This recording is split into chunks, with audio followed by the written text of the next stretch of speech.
Hey, it's Tesla Canuck. Welcome back to another video. Before we get started, I just want to say that Tesla has done an amazing job with the full self-driving technology so far, and I really believe that they're going to get there. So this video is by no means a complaint. However, for owners who live in a northern climate like I do, I think there's still a problem to solve. Let's talk about it. So what you see here should be familiar to anyone who lives in a northern climate.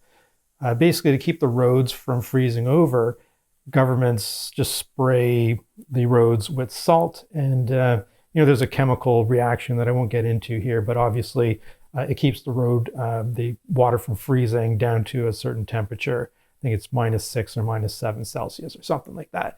Someone can correct me in the comments, I'm sure you will. So anyhow, this presents a problem because this salt spray gets everywhere, including onto the full self-driving cameras.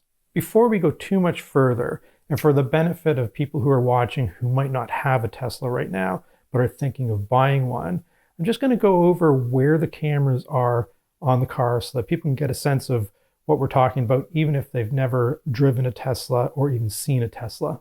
There are, I believe, 8 cameras altogether. There's 3 that are located basically right at the front here, behind the windscreen or the windshield. And you have a long range, you have a short range, and I think you have a super wide angle camera that makes up a trio of cameras for the full self-driving. Next up, let's just kind of turn to the back. You have a camera right at the back of the Tesla Model 3. And that one is the one that's probably gets the most coated in things like salt spray and mud and stuff like that.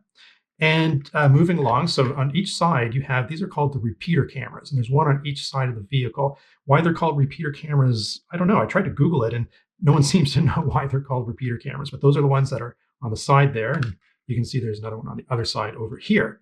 And then lastly, there are cameras in the B-pillars, so one on each side. This is your B-pillar right here. And this one, the camera is placed up near the top, right over here, and it's very well placed. I hardly ever see salt spray reach up there. So that's an excellent placement for those cameras. Tesla has done an amazing job, in my opinion, with the camera placement. And the engineers have definitely thought about things like salt spray, mud, things like that. But let's take a closer look. The front cameras are fine because they're actually behind the windshield or windscreen for my European viewers. And you can use the wiper washer stuff to basically clean off the glass that's in front of the front cameras. So those ones are fine. The rear camera, is a bit of a disaster. It can get completely coated in road salt, just absolutely completely coated. I'm not sure there's any placement back there that wouldn't cause that, but it's definitely one of the problem areas. The repeater cameras are actually quite nicely placed, very clever, the way they're facing and how Tesla designed them. They hardly ever get caked in road salt, but they can. So there's still a bit of a challenge with the repeater cameras. Moving on to the B-pillar cameras, they're exceptionally well placed in my opinion. I've hardly ever had any road spray of any sort blocking those side B-pillar cameras. So those ones are very, very well placed. All right, so what is the solution? Well, the first option is some kind of a mechanical system, which there is precedent for. I mean, cars for the longest time, some of them have had like a nozzle in front of the headlights, for example, that could spray on the headlights and clear them of debris, like salt spray or mud or something like that. I've even seen cars, this might be a 1970s thing, but I swear like Mercedes or something had actual wipers on the headlights. So there is precedent for some kind of a mechanical solution, but that's not really Tesla's style. From a design perspective, they heavily favor less parts, the least amount of complexity. So I'm not sure that mechanical systems are going to be the solution here. So is there another option?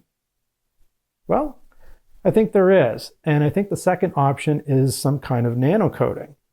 Now, what we've seen before with products like Rain-X, for example, that you would put on your windshield or your windscreen, and that would help to keep debris and even water from adhering to the windshield. So there's products that do this. Now, problem with something like a Rain-X is you put it on and it lasts maybe a few weeks if you're lucky. So I would suspect that Tesla's probably working on some kind of nano coating as an option to keep the cameras clean and clear.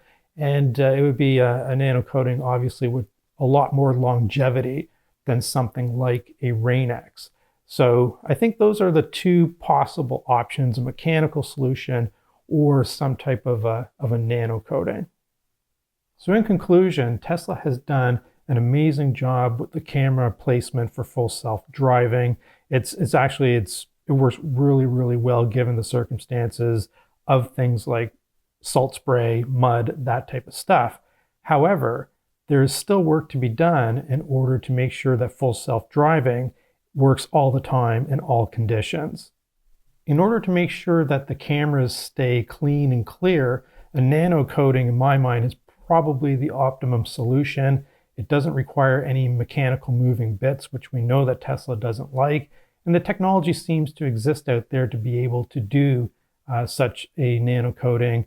I think I had mentioned Rain-X previously. So just products like that, but products like that on steroids. I'm sure Tesla has something no one's seen before that's going to be able to meet the objective of keeping those cameras clean in all conditions. We'll just have to wait to find out exactly what it is.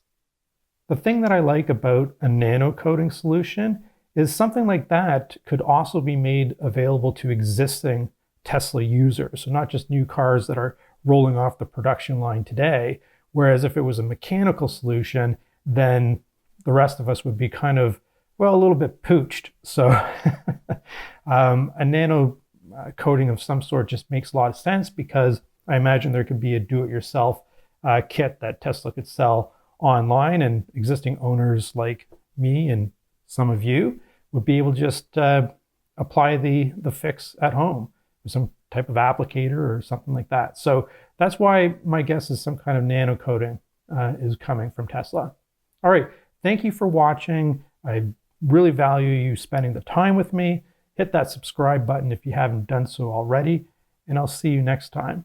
Tesla Canuck, over and out.